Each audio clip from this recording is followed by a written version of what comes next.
All right, so I'm going to start my presentation with a really tricky question. How many fish do you think that there are in the ocean?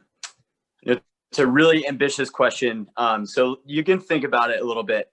I'll tell you a story, just to give you a little bit of perspective. I used to live out on Catalina Island, 32 miles off the coast of LA, and I'd run into fishermen all the time, and of course they'd have all these tall tales.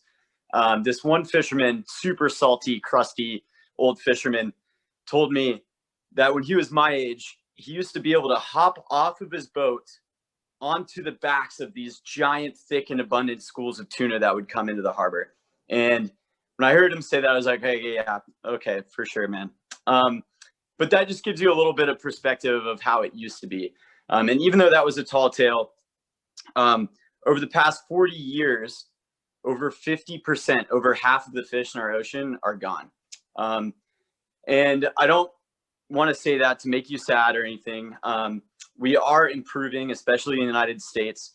It's just really hard to understand how many fish are in the ocean and how to regulate those fisheries. So in order to do that, you have to have a perfect understanding of the fisheries themselves. And there are a few different factors that go into that decision-making process.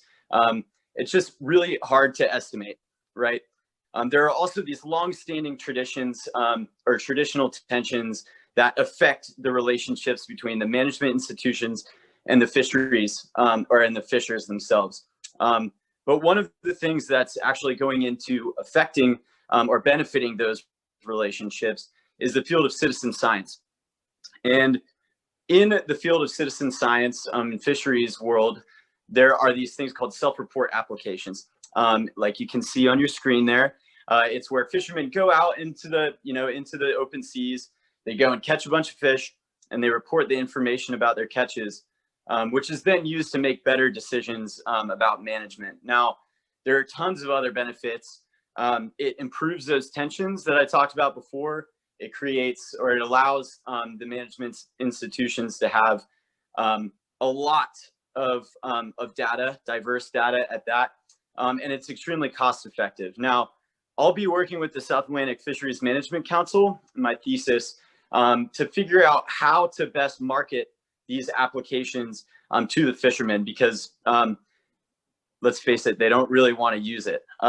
So I'll be interviewing, I'll be conducting surveys, and hopefully I will be able to benefit the fisheries and eventually be able to run across the backs of tunas.